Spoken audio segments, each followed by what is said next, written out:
We exposed the BBC with thousands of people outside their offices in Manchester.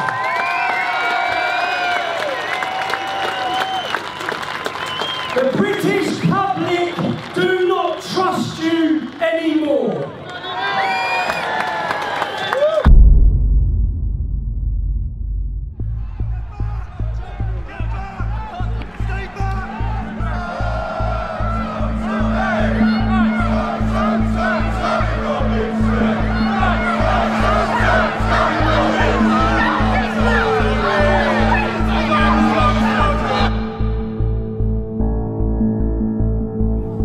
Michael is going to explain what's going to happen next, right? I'm being arrested. I am being arrested. Causing a breach of peace. I've caused a breach of peace. I'm being arrested. But the content of what you're Can we just say streaming. The content of what I'm streaming, I'm being arrested for breaching the peace. I'm being arrested for breaching the peace. You've all watched this. You've all watched this. You've all watched this. You've all watched this. Can you get me a solicitor? Can you get me a solicitor? Can you just turn off your live feed? Can you get me a solicitor? Turn off your live feed, please. Yeah? What are you arresting you for, Tommy? Breaching the peace. Apparently I'm inciting on my video. He has actually done nothing wrong. You can sort anything like that. It's for you to go to his video and see he's not. He's even said he's doing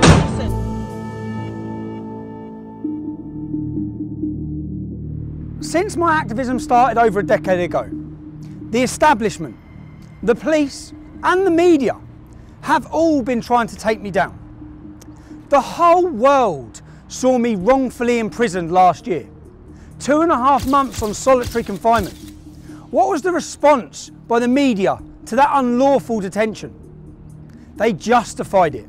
They lied to you. All of them reported that I pled guilty. None of them got the transcripts from the court. None of them reported the truth. We have a corrupt media. When I went to prison and 600,000 people signed a petition for my release, 30,000 people marched here demanding my release. When I come out of prison, I was completely unaware of the lengths that they were going to take me down. My PayPal was removed. That removes my ability to hire a team and work and bring you the other side of the story. My website was closed down, but I was completely unaware that Panorama, the world's leading investigative journalist documentary, were working on a programme about me with the working title, Tommy Takedown. This was their final punch. They were about to discredit me to the nation, to you, the public. And I will prove that that documentary is not impartial, that it's scripted, that they invent things, that they lie, that they clip, that they edit. What you will witness in this documentary will prove to you this isn't about Tommy Robinson. This is about all the people that have been lied to, all the people who have been mislabelled, despite all their efforts to silence me. It became very apparent that something far more sinister was going on. With the collusion between the establishment, Panorama, and a far-left extremist organisation called Hope Not Hate. You're going to hear about the tactics they use to get the narrative they want.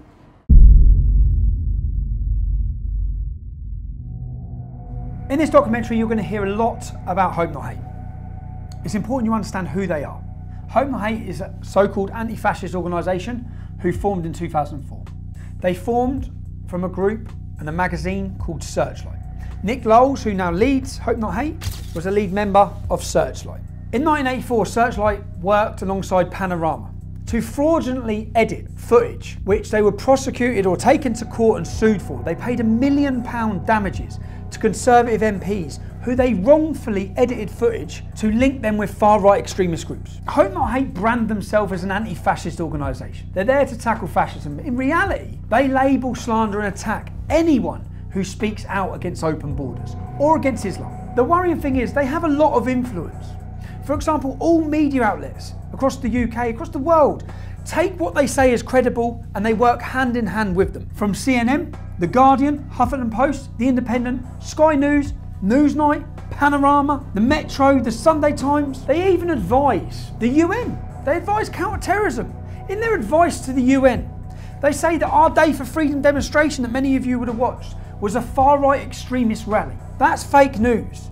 being given as credible information and taken as expert info by the UN. Our Day for Freedom demonstration had homosexual speakers, drag artists, black speakers, Asian speakers.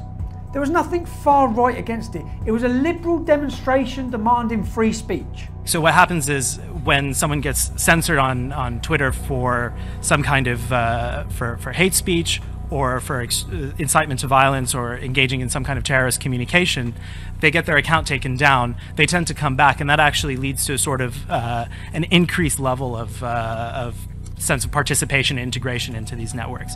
So I do a lot of work looking into right-wing extremism in the United Kingdom and the United States. And one of the things that we've seen there is actually an entire mobilization of right-wing extremist activity around the concept of the freedom of speech being taken away from people.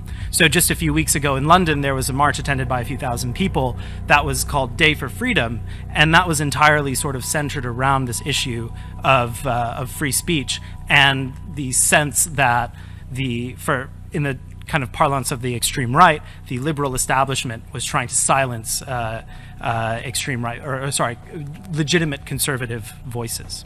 Just last year, Hope Not Hate were identified in a Swedish military report on left-wing extremist violence. It has been proven that Hope Not Hate exaggerated hate crime figures by 3,000%. Nothing they said after that point should ever have been taken as credible, let alone taken by journalists without checking anything and spread around the world to demonise and slander people and organisations. They play a key role in pressurising social media giants, whether it be with petitions or requests from MPs that they're working alongside with to say who's promoting hate. Not who's promoting hate that would breach laws in this country, but who needs silencing with their opinion. They're now teaching your children in schools about fascism. If we take a quote from their original spin doctor, Dan Hodges, from his quote you'll understand the tactics they use in this documentary. It was a no-holds-barred, bare-knuckle PR.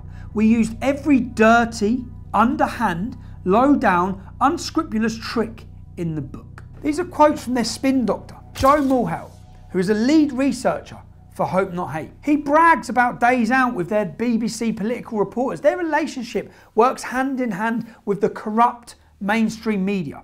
They do the reports, the media then use their ammunition and their labelling to attack people and organisations, to demonise them and slander them. In 2015, Joe Mulhall used the hashtag Antifa on several occasions. The reason why this is so relevant is when you understand who Antifa are.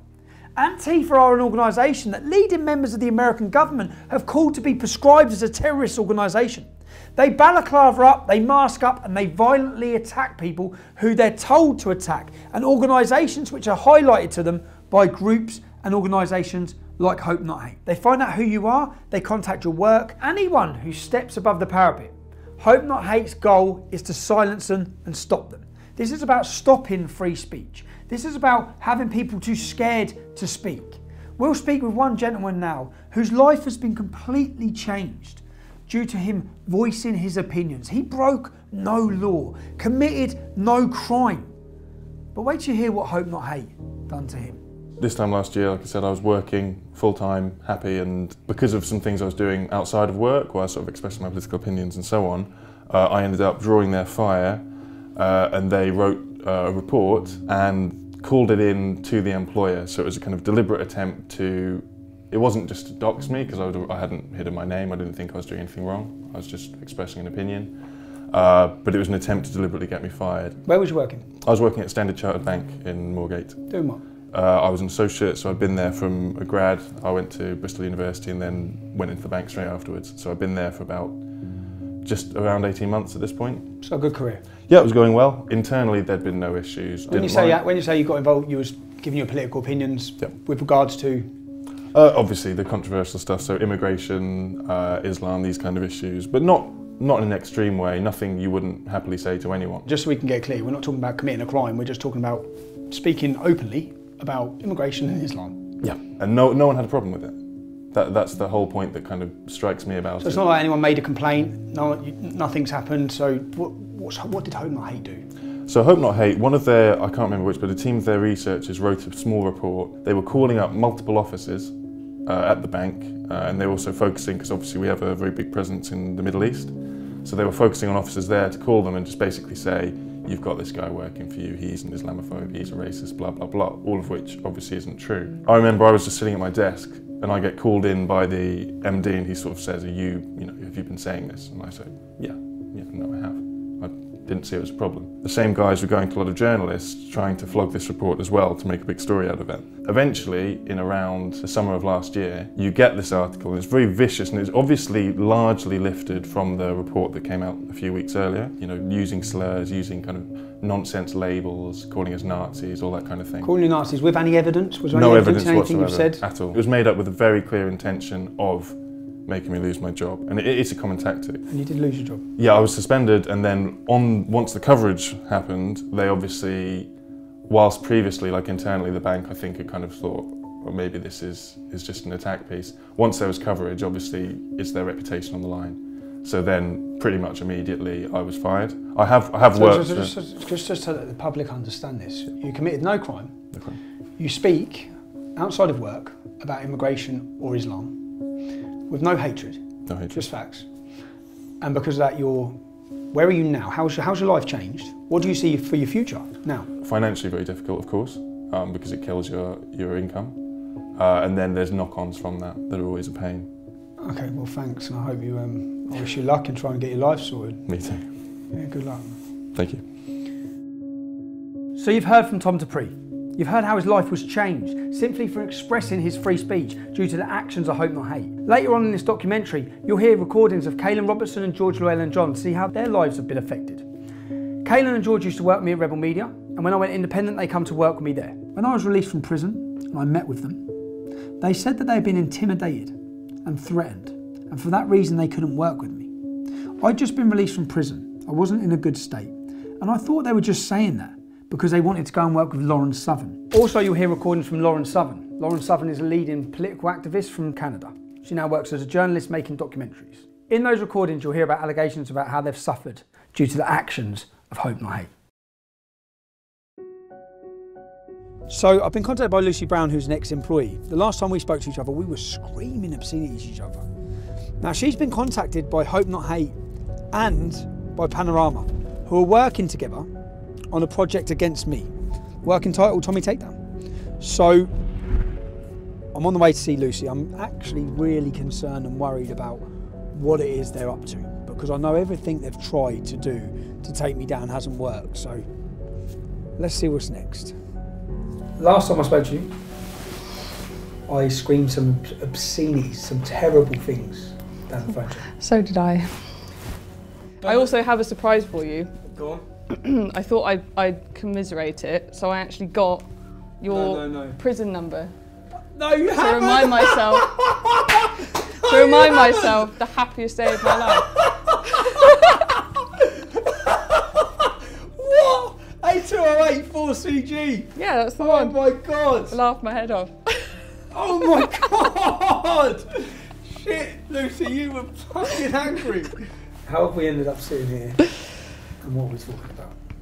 Well, I received a very interesting email from one John Sweeney a couple of days ago, who is a big, was it BBC presenter for Panorama? Yes, apparently he's quite well known. And he's asking if I want to go for first it was a cup of tea, but then it was a pint. And he'll come all the way to Cambridge to see me. And I think he wants some dirt on you. You was approached by Joe Mulhall? Joe Mulhall, yes, Hope Not Hate. So you're approached by Hope Not Hate, who told you, I've seen what they've told you. Yep. They told you that there's a Take Tommy Down. There's a Tommy Takedown. Tommy Takedown? Yes, and they've been taken on as sort of advisors to the BBC to help them with interviews and to get information about you. How easy would it have been for you to... They offered me £5,000 for a front page story about you being a twat. What you could have done, you could have absolutely destroyed me, and my life, and my name, and my reputation. More so than that prison number did. More so than me going in prison could have done. Because you could have said anything, and they would run me. I've arranged to meet John Sweeney tomorrow at 2 p.m. And by the sounds of it, what these people do is they try and be your friend when you're vulnerable, and they ply you with drink. And they try to get you to say something that you wouldn't normally say. I want to show if what Lucy could have done. None of it will be factual, but what Lucy could have done. Now, bearing in mind, I might not have been here. You could have just done this, yeah? Fake text messages, falsify sender numbers of text. So if you wanted to, my phone will be here. Let's change the number there. No, we'll keep that as reset. Let's put my number here. So you effectively, as a disgruntled employee who fucking got my prison number tattooed on your wrist. Joe Mulhall's just messaged me. Let's take down Tommy. I'm flat broke. I've got no means of income. I hate you. Joe Mulhall's just messaged me saying I can get you some money to do Tommy in. So I can go to fakemytext.co.uk and I can make you text me and then I can show Panorama. My phone's here. I'm at home, right, minding my own business. I've got Joe Mulhall here. Joe Mulhall offering the takedown of Tommy Robinson. Offering me some money, and you have said to me, what? If you have anything to do with this Panorama company, I will fucking bury you. You bitch. No. Hang on, because I'm writing YOU, but you write you. I write you. Sorry. I just need to make it some bad grammar because. Yeah, drop the T's because I don't pronounce my T. I'm going to put WIV instead of with. This Panorama, you wouldn't make that a capital letter. No, I put with. I put with. Okay, alright. With this Panorama doc. If you have anything to do with Panorama doc. I will fucking bury you, comma. Bury you bitch. Just to prove, I could have nothing to do with this. I'm not, my phone's here. Yeah. So I've not sent you a message. Yeah, so let's wait a minute. And the point is that they're actively searching with a far left organisation. They're actively working with my ex-employees to bring me down. What I want to prove here is how easy it is and how many other things in this documentary have been faked on me. If you had anything to do with this Panorama doc, I will fucking bury you, you bitch. Can you focus on that? So I didn't send that. That's sent from my computer. My phone has not sent you a single message. Now, Panorama are the biggest investigative journalists in the world. Yeah. So I don't see how this can work. If they wanted to do a proper investigative journalist piece, they should look at the crime that I committed. Was it criminal? Did the judge act out of law? Were my human rights abused? One of the biggest cases in this country's history in modern time. Yeah, 600,000 people signed a petition, 30,000 people marching, ambassadors from the American government, every political party in Europe talking about it. The most talked about court case in decades, but they're not bothered about that. This is fake. Yeah. This is going to be falsified. This is not me. And I want to see if this, by a disgruntled ex-employee, could make its way around the world. I'd like to see how much power Hope Not Hate have over the world's media. Yeah, basically.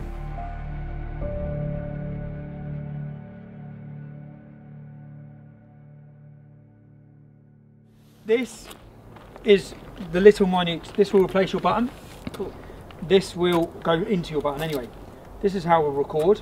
And are you nervous? No. You should be. You should be. And well, let's just wait and see what we get from this. Time will tell, but good luck. And don't do anything I wouldn't do. Thanks, mate. See you later.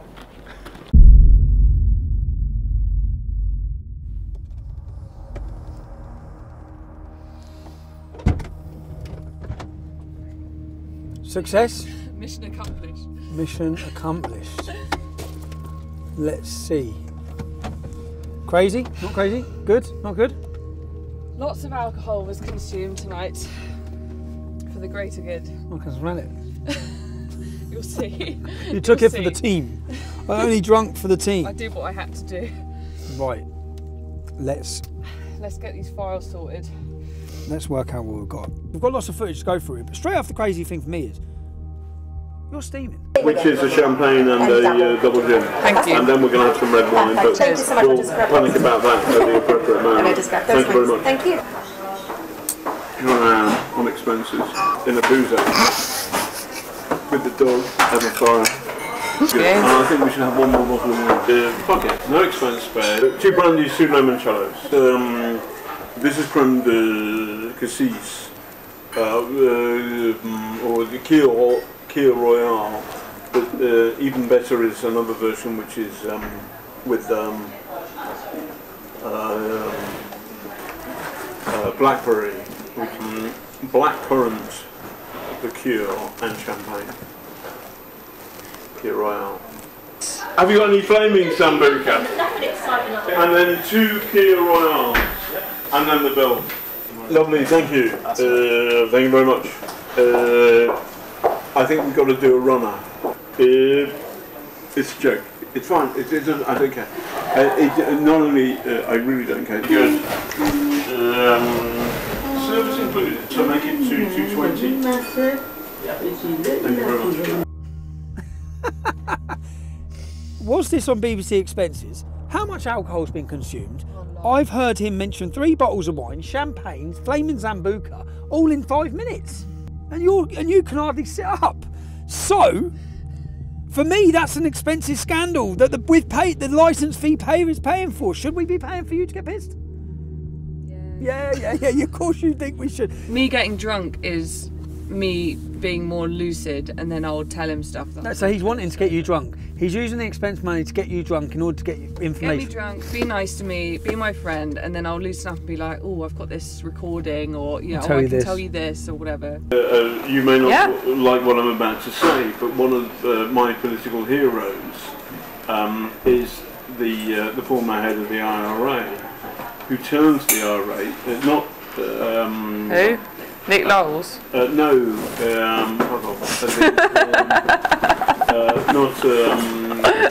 guy got on well with the Queen. So there are 2 of them. I should know that, but... Danny McGuinness, I think his name is. And he got on anyway. He was the chief of staff of the IRA. People say. Hey man, I've heard the Irish are being genocided. And last time I was there, they're okay. Martin McGuinness. His political hero is Martin McGuinness. Martin McGuinness, leader of the IRA. He's responsible for murder, bombs. It's a strange person to have as your political hero. From, I don't know, from someone who's trying to paint me as extreme anyway. That is the sole reason I wanted to do this. For me, that is terrifying. How can they get that? How can he say he can do that from that innocent conversation or argument or disagreement, which has got nothing to do with that? So that is the sole reason I wanted that footage, to see exactly what are, and that's terrifying for me to think, what the hell are they about to portray to this country about me? What the hell are they going to say? That's not the first time that's happened. In what sense? Because I told you about, I was offered $5,000 to do like a story on you, like a front page newspaper story. By Hope Not Hate, you're talking about in the kitchen. By Hope Not Hate. But I was also... By Hope Not Hate, who are working with these lot. Yeah, but I was also approached by a really mainstream newspaper, basically, to kind of make it out that you were like sexual allegations against me or something. What, they were approaching you for that? At a time when we fell out? Yeah, they said when I was at my lowest and I basically didn't have a job and I was like, a complete mess, and they were trying to like dig and get stuff out of me. And they were trying to make out that you'd done like a Me Too. They were trying to make out that you basically like abused me. And then they wanted to put in, they kind of ran with and went back to their editor. And then I called up and said, I really don't want this. This isn't true. You've kind of twisted it to fit your own narrative here. And he said, well, I'm sorry, it's too late. I've already sent it to the editors. And they want to run the story, this journalist. So I then had to call up this national journalist kind of like lawyery thing where you can call up and complain. And I had to put in writing saying, please do not put this out. If you put this out, I'm going to have to go against you legally or something. So I had to fight to get this story out of the paper. From a mainstream journalist? From a top tabloid? Big. In order to portray me as an abuse, essentially. Me as a victim, yeah. But it wasn't true. With no truth in it all. No. And that for my life, do you know the whole purpose in me wanting this, the whole reason why I've wanted to do this is because I've been absolutely terrified of what they're doing. And that one little recording there proves that they will change what I'm doing and saying. This is massive. This is Britain's leading investigative journalist documentary by the BBC that we pay for, creating, editing news in order to destroy my life. Now, John Sweeney's been contacting me for weeks now for a gotcha moment where he can interview me and throw all these accusations from God knows who at me. Well, that gotcha moment is now in my hands, because I'm now going to sit down and I'm going to put these to John Sweeney to see how he justifies any of this. So for 2 weeks now I've been emailing John Sweeney. They've been trying to get me sit down for an interview. I emailed him yesterday and said the only day I can do is today, and I won't come to London, it has to be in my venue. I've organised this venue. I've told them that I'm having a free speech event later in the evening. So we've prepared this projector with all of our undercover footage to try and find out and ask John, what exactly were you planning? What exactly are you doing? So rather than them grilling me, which is how they're expecting it to be with his executive producers, when they sit down, we will play through each clip. I'm going to go to my children's assembly now. When I come back, it's action. I'm nervous about it. See what happens. You all right? Very well. Just take this off.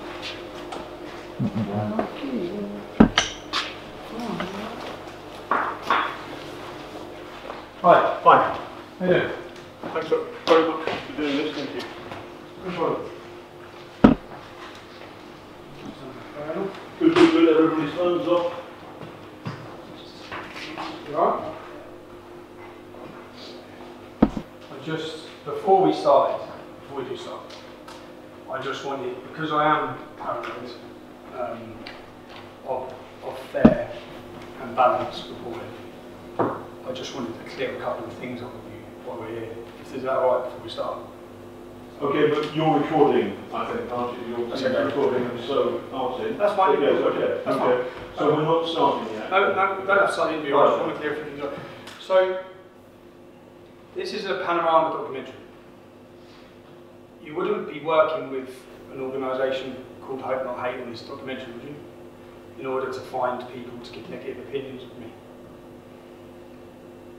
No. No? What we're doing is we're making a Panorama documentary. The BBC makes all the editorial reports. Okay, so it's a BBC, because it'd be quite strange for the BBC to be, how the BBC could be impartial on a documentary when Hope Not Hate are an organisation who are funded specifically to destroy me. There are two separate entities. Okay. The BBC, I work for the BBC, this is the BBC Panorama production. Okay, can I just quickly show you something here? So what this is Joe Moorhouse from Hope Not Hate. And what he says in this message is that Hope Not Hate are steering this documentary.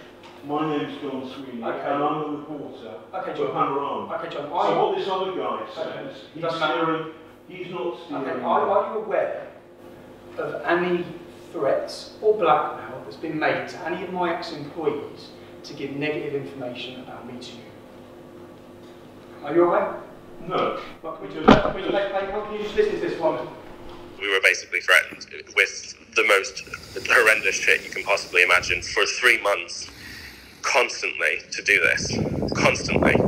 Because basically, why they have dirt on us is when we left Rebel, I don't know if I told you this, when we left Rebel, we were really fucking angry, and none of the media would take all the stuff we had on them.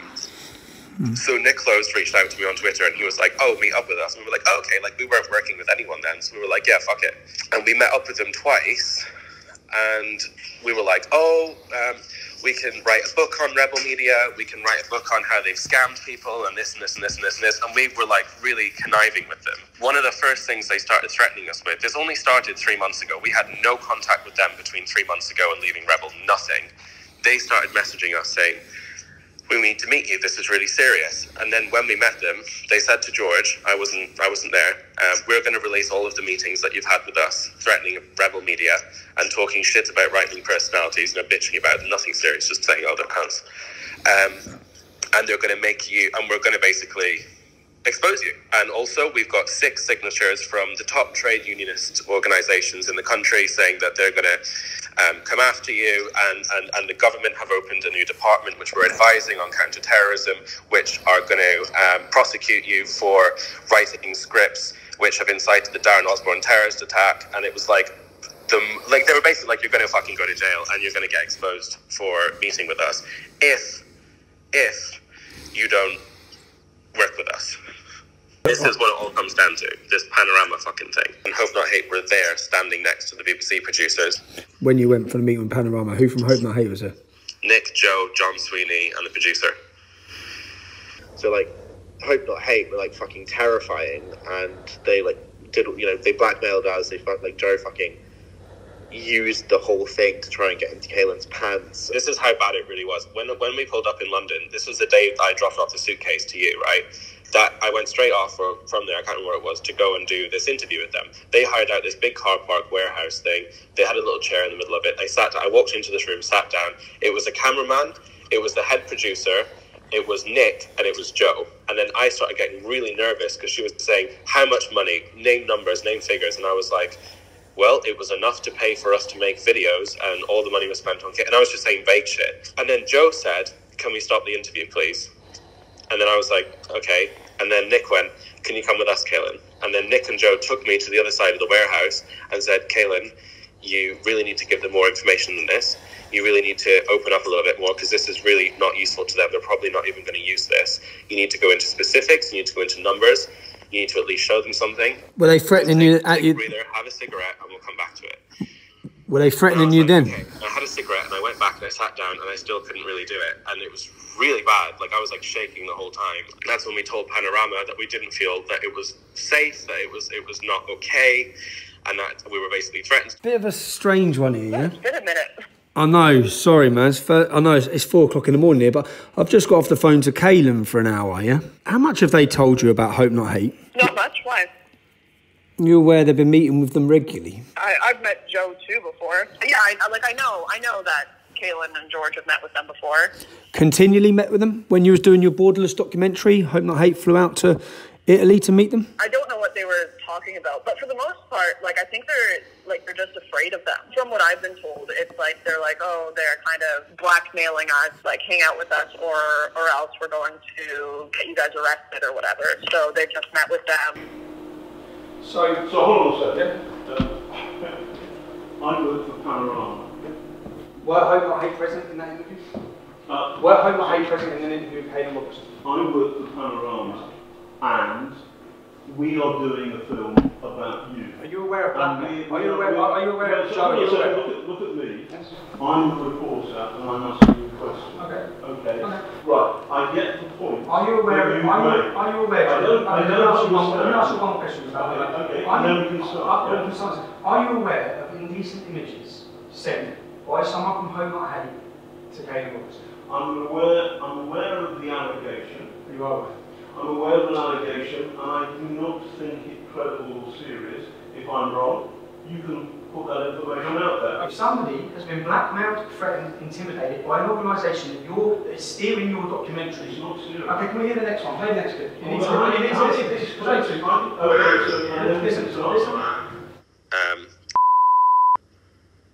Made really inappropriate, I don't know how to describe it, almost basically like a sexual assault situation towards me when I was really drunk, pretty much passed out. Fuck you know, this gets messier and messier. No, hold on, yeah, okay, and I like got really upset and I broke down and I told George about it last week because it's really fucked me up, and George messaged Nick, and apparently nearly got suspended, and like it's fucking, it's a really big mess. I'll come to Milan to see you. Who'd he come with? Nick. He come with Nick, so Nick was with him? Yeah. And what did he do when he was drunk? Nick wasn't there at that moment. Nick had gone home. So we were filming with Lauren, and then they said, like, you've got to meet us.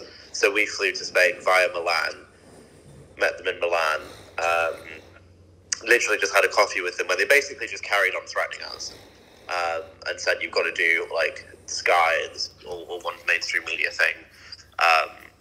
And then I went back to London to drop something off and to go then to Spain. So Kaelin was left in Milan for one night. Nick left that night as well, I think. And then this is when this thing happened. Kaelin said that he was basically really wasted, that he thinks let himself into Kaelin's room. And basically, yeah, Kaelin kind of woke up and was like half naked, like trying to do stuff with him. And then Kaelin said no, and was like, oh, you don't have to tell anyone, blah, blah, blah, blah, blah. Kaelin was like really fucked up about it. So this was like 3 months ago, or 2 months ago, and Kaelin only told me about it last week. So I messaged Nick saying, like, we need to talk, what the fuck is going on? And then Nick said that he's like doing an investigation into it. George also messaged Panorama saying, guys, hope not hate raped Kaelin. Hello? Hi Joe, it's Tommy Robinson. Oh, hi there, how's it going? Yeah, not bad. Obviously you're aware I have a documentary coming out on Saturday. I'd just like to ask you a couple of questions quickly about your involvement. Bear with me, I'm not going to be able to do it over the phone, I'm afraid. I'm not going to I'd have to speak to colleagues before I can do anything, I'm afraid. So you can't just answer why you were you present during an interview with Kaelin Robertson and Panorama? I'm not going to be able to talk about anything on the phone. Why not? Why not? Well, you can't just ring someone up. If you want to speak to me, you can drop me an email and we can. This is just your opportunity to counter what's being said. I'm not going to answer any questions over the phone, although I don't see what's the issue there is, even if I was. Really. So, were you and Nick Knowles present during an interview with Kaelin Robertson and Panorama? I've said everything I'm going to say to you, Tommy. I'm not going to answer any questions like that. If you want just to a yes or no. It's just it's a simple yes or no. Simply, look, Tommy, we're wasting time here. Okay. We must ensure we avoid bias or an imbalance of views. Our output will be based on fairness, openness, and straight dealing. Contributors will be treated honestly and with respect. There are people being intimidated and blackmailed into giving negative reviews against me. The men who are doing it are present during your interviews. You're saying you're independent.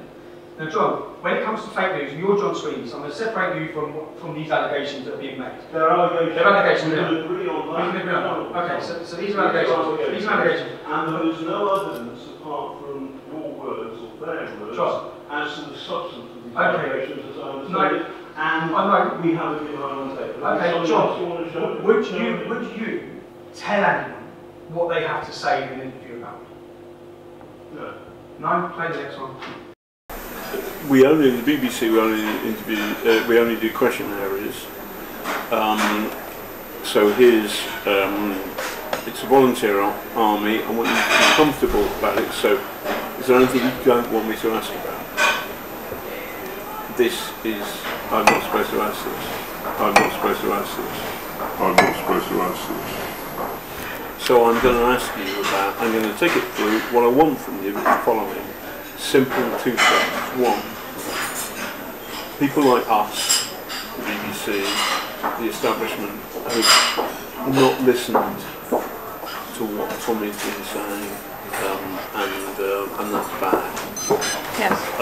And so the extent to which the entire conversation about Islamism, extremism, about what that means for ordinary Brits up and down the country, closing that down, shutting it off as racist full stop is wrong, and that's bad, and that goes in the can, and you say that, and that will appear in the show. The second thing is, but there's something, my own personal experience, it was difficult, because I was a good trooper, and then suddenly I was friends with the dogs. As a human being, he's funny and charismatic, and can be great company, and he's not your he's not a Nazi. Number 3. Partly because of the pressure, partly because of the chaos, you fall out. It's horrible because he turns on the mic.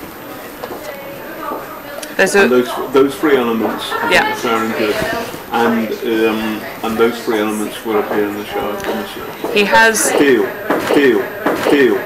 We'll have a proper ding-dong. Okay. Because there's a lot of people and the good stuff, your stuff goes in. So there you are. So I don't have to put on the record, John. I don't have a problem with that.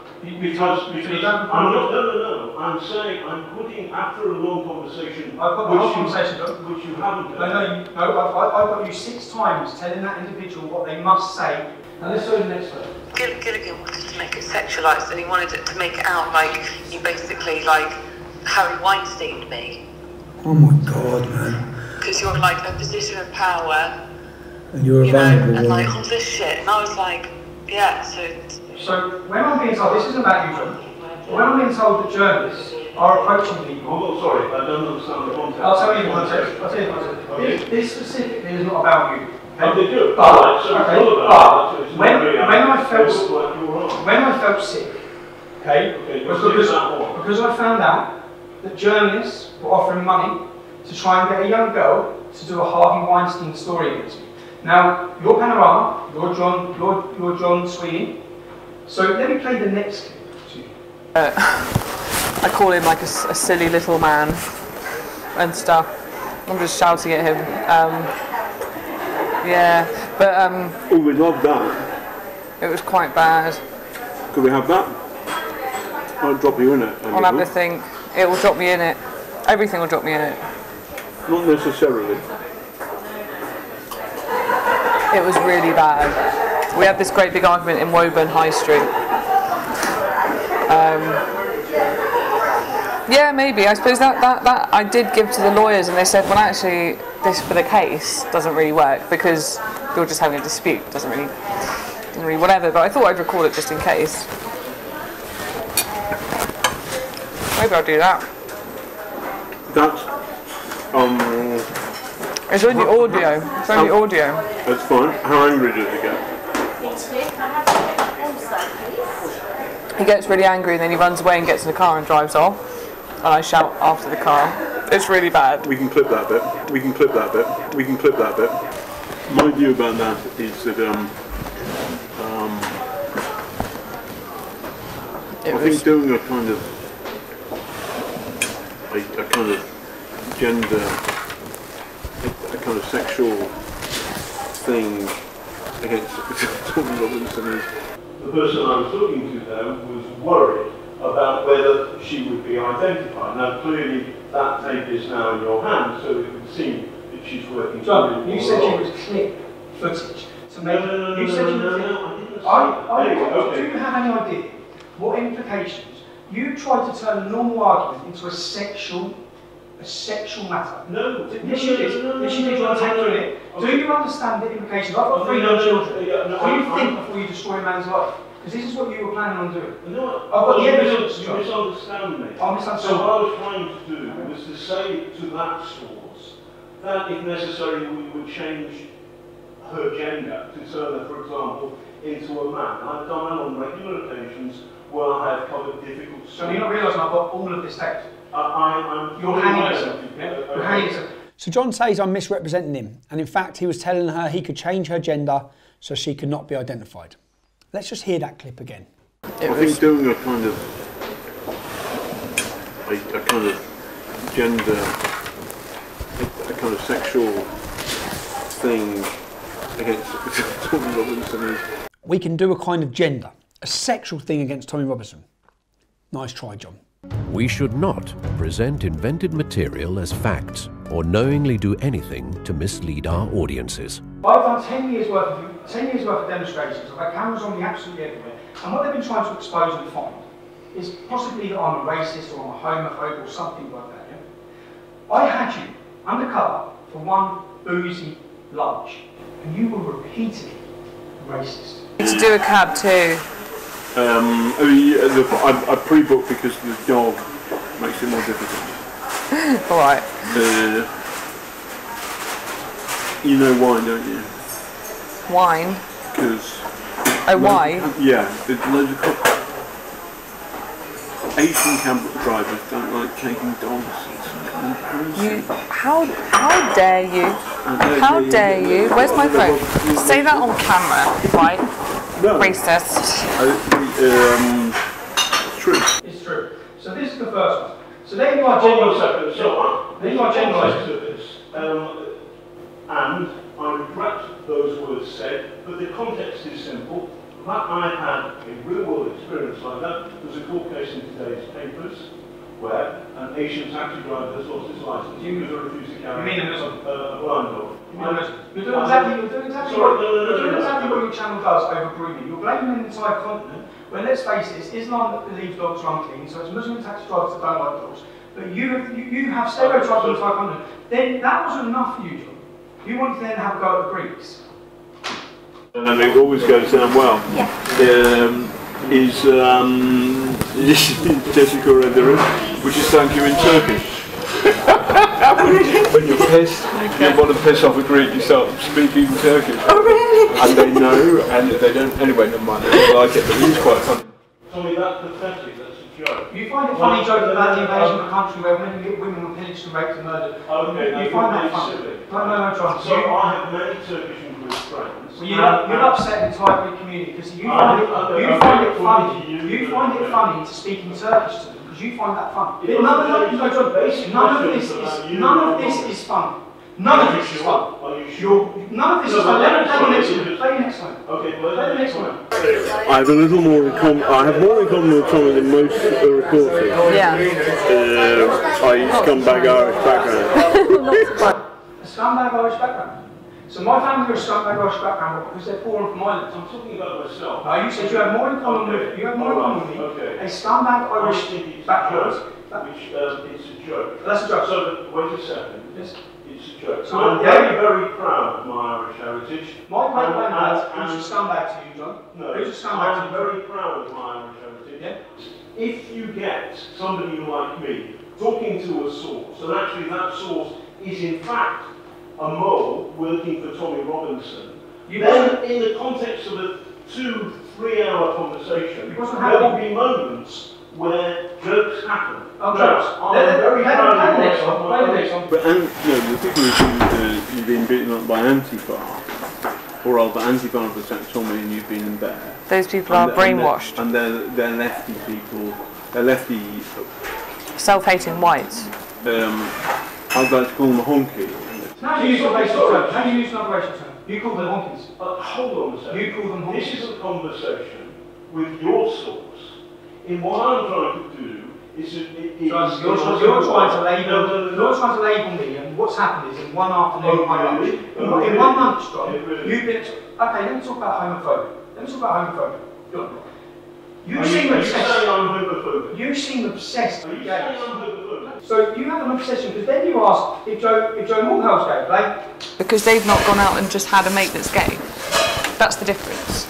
So you've got people up in like all these different places in the UK or whatever, and they're sort of they've not just had a gay mate. Have they never met a conservative MP? No.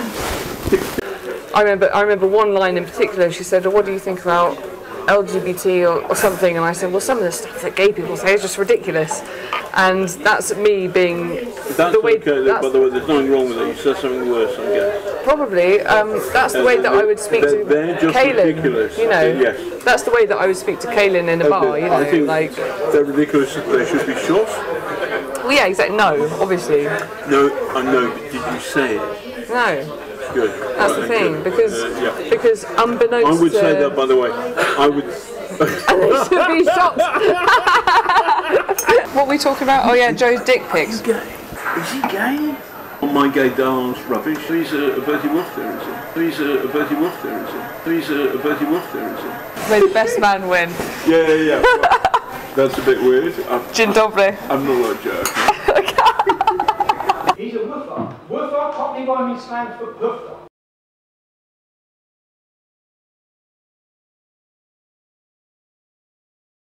Presenters, reporters and correspondents are the public face and voice of the BBC. Puffer is when you ask, you're able to explain. That is the most derogatory term you could have used possible for a homosexual person. Oh, come on. John, my oldest friend at university is gay.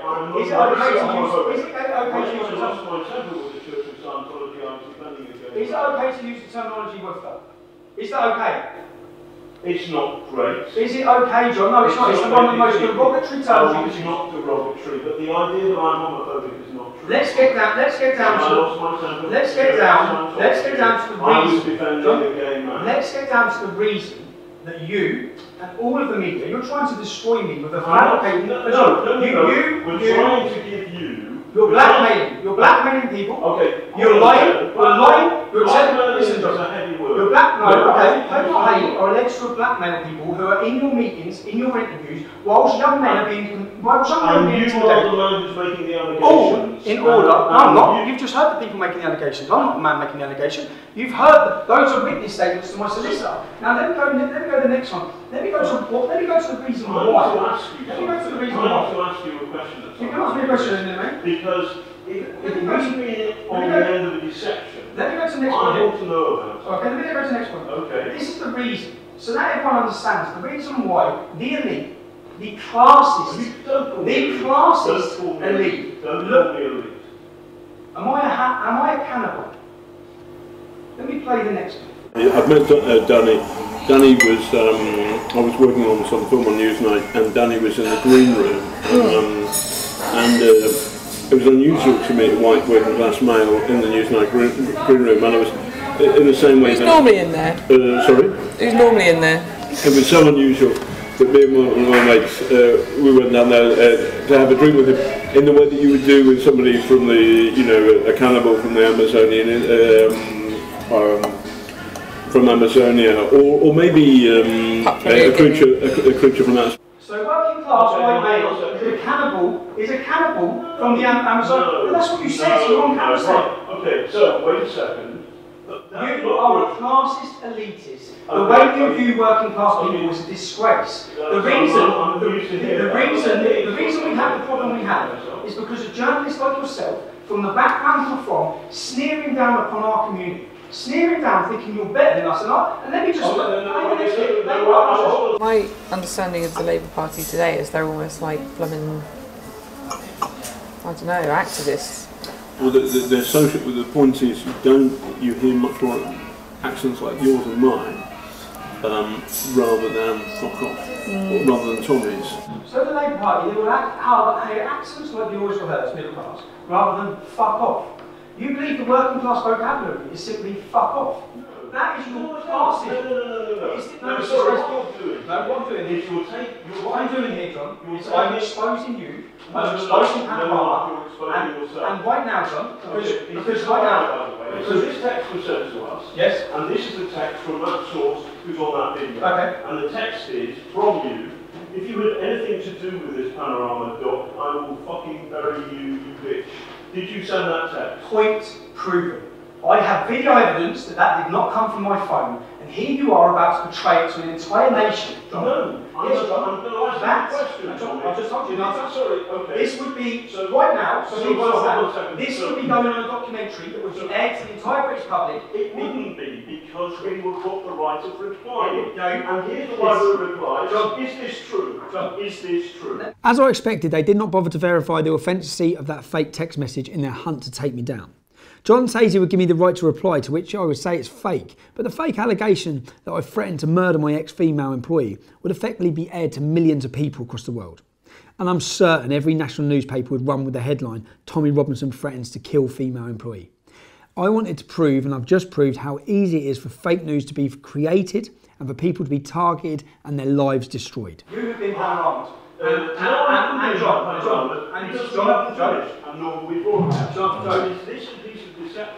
My solicitor is currying a court injunction against you. Okay. Oh, fantastic. Against you. So is this a lie? This is fake news exposed. Very good. Okay. Is this a John, lie, John, I suggest you get home. Yes. Is this a lie?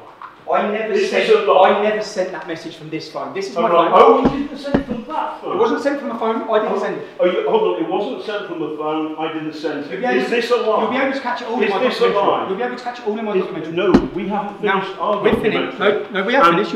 In fact, John, you've finished your career. You've finished your career. You think so? I know something. I know something. Homophobia, racism. I'm not a homophobe. You are. And I'm not a racist. You are. I'm not. Okay. What you was is a lie. What the establishment. And what this is, mate, this is a skit show. What the establishment was about to do to me, they were going to destroy my name, sexualised comments. I'm not a member of the establishment. Yes, you are. You're doing none of these things. Are you working with Hope Not Hate on this documentary? No. Have they been present in interviews? We have had some input from some Have they been present in interviews? including your spies. Have they been present in interviews? Not John, not, you are fake news. You're fake news, and No, you've been proven. no. You've been creating. This is a lie, Tommy. You've been proving. You told us this a lie. Is a lie. And You're on you, camera, sir, bro. are the source of the lie. The idea that I'm homophobic, that's not true. This man has lied to us. Who's Joe? Through people. Joe? Are you Joe? So, hold on. You're Joe. Joe, I suggest talking... you prepare yourself, because once this goes live, which it's going to, outside your offices on the 23rd of February, I've got all the evidence of you creating stories, telling sources and people hold on a second. Outside your offices, because this is what you do all the time. It's all evidence, John. What you do is you threaten people. It's all evidence. You always threaten people. And the hate you're lying. you were put up John, online. don't talk about hate when you're calling people woofers. You intend. Listen, I'm sorry I called somebody. Oh, you are. Oh, you are sorry. What about? Are you sorry to the Greeks? Are you sorry to the Irish community? Are you sorry? You insulted a Greek woman by speaking Turkish to her. You said you found it funny. I did no It's on camera, John. It's on camera, John. No, but what you said you would sexualise. You said you would sexualise my comments that were innocent. No. Yes, you did. You're on camera, John. No, I didn't. John, the world's going to watch this, bro. This is a lie. Good luck with your injunction. Good luck, my injunction. We haven't finished on Panorama. No. And stop threatening people. You finished. Shouldn't threaten Julia Ebner. You think I'm finished? I've got another thing coming, and I can give you that for free. Can you? Okay. Yeah. Good. Go and find a lawyer. I've already been with a lawyer, John. Okay? Right, I've already been with a lawyer. I've already dissected every one of your comments. No, you haven't. Yes, I have. What you've done is read the worst possible thing on it. I can defend every second of it. Word of it. Yes, I can. And on that note, and I will. You, and on you that are note, all I'm saying the establishment. To you you work for the establishment. None of these people are the establishment. No, you are. You're working. You're working with Hope Not Hate. Who are working with the government, and you are all going against me because I speak out. I'm not working with the British government. This is a campaign. I understand some of the anxieties that you have. I get that. And John, why would you be creating one? Why would you tell someone what to say about me? Why would you tell them? I didn't do that, and you're mischaracterising me. You didn't do that. Everyone's going to watch this. No, I know everybody's going to watch it, and it will be good fun. But more people will watch our Panorama. You find telling. No, please. This is my life, John. It's my life. It's my life too. It's my life too. You find it fun. You find it fun to tell someone that an innocent comment is sexualised. Do you know what that would do to my family? Do you know what it would do to my children? Do you know what you're doing? Do you know what you're doing to my family? You have no idea what you're doing to my family. If you'd have got away with what you were trying to do to me, you'd have ruined me. No, you'd have broke my marriage. Hold on a second. You'd have broke my marriage. What you've done is this. There's only one journalist in this room, John, and it's not you. Okay? Oh, really? Okay. That's it. Okay. You're a disgrace. And in fact, anyone who's been taken down by Panorama, anyone has to challenge now, because there is no integrity in any of the work you've done. You are a liar, you're a fraud, you're a racist, you're a homophobe, all in one interview. This is a lie. Excuse me, Mr. Morris, we're the two executive producers on the program. Okay, well you're in trouble as well. You're all in trouble. You're all in trouble. We invited you for an interview today. You haven't given us an interview. No, I haven't. I've exposed you, okay? You were trying to destroy my life. You have been contacting people. Why were Hope Not Hate present? Why were the leaders of a far-left George Soros-funded organisation, why were they present during the interview of a person which you were goaded in to give bad information about me? Why were they present? Tell me. If this is a Panorama documentary, why were Hope Not Hate present?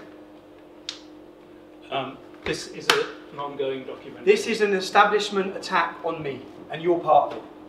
And you've been exposed to the world tonight.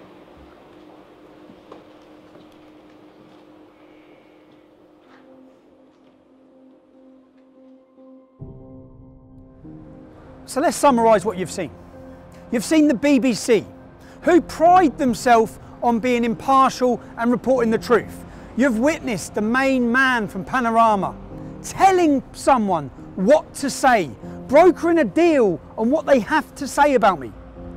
Now, if he's brokered a deal with her, who else has he brokered a deal with? Who else is being told what to say? They're scripting the documentary. They're also creating and inventing news. Sexual thing against Tommy Robinson. What else when we've got two other people saying they're being blackmailed in order to give negative reviews of me? Who else would have participated in this documentary? What else was going to be said? What other lies and manufactured evidence would there have been on this documentary? You've seen the contempt they have for the working class. The contempt they have for you, the licence fee payer. You pay your licence fee, and if you don't, you're taken to court. Just so the elitist, fake news journalists can travel this country drinking champagne on your expense. Now, if there's one thing that symbolises the BBC, we all know about the fake news. I've just proved to you that they create the fake news, that it's not impartial, that they work with far left extremist organisations. That's been proven.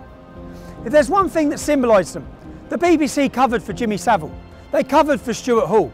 Up to 100 children were raped and abused, many of them on the property of this organisation. Let me show you this statue that is at the entrance to the BBC.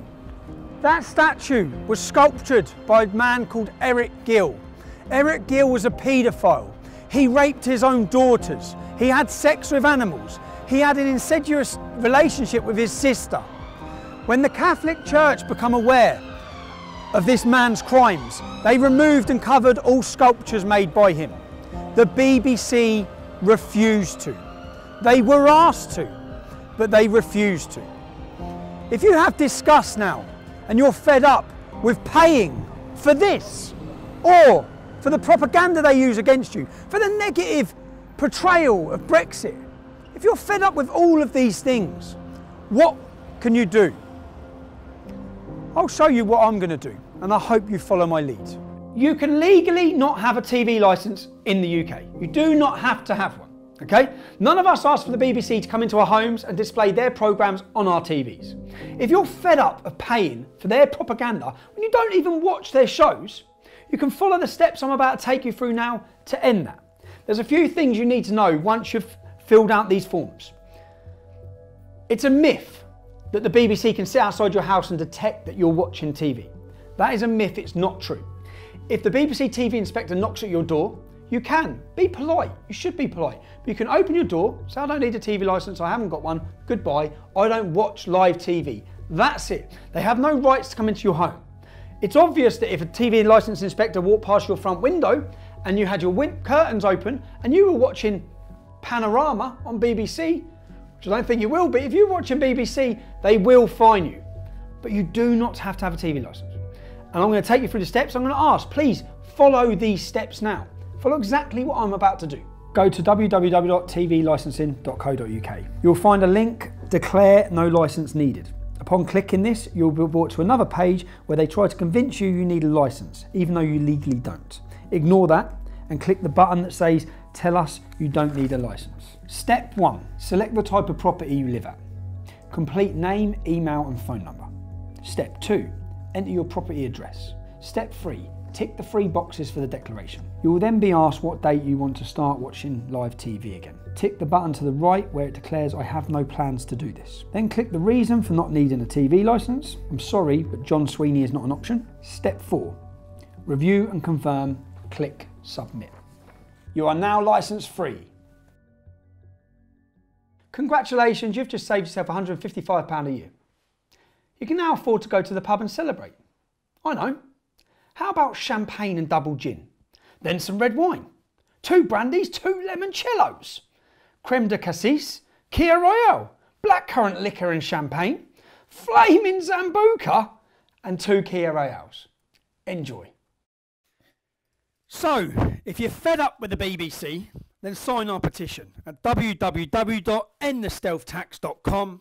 I'll personally find and track down the head of the BBC, I'll hand it to him, and I'll give it to our government.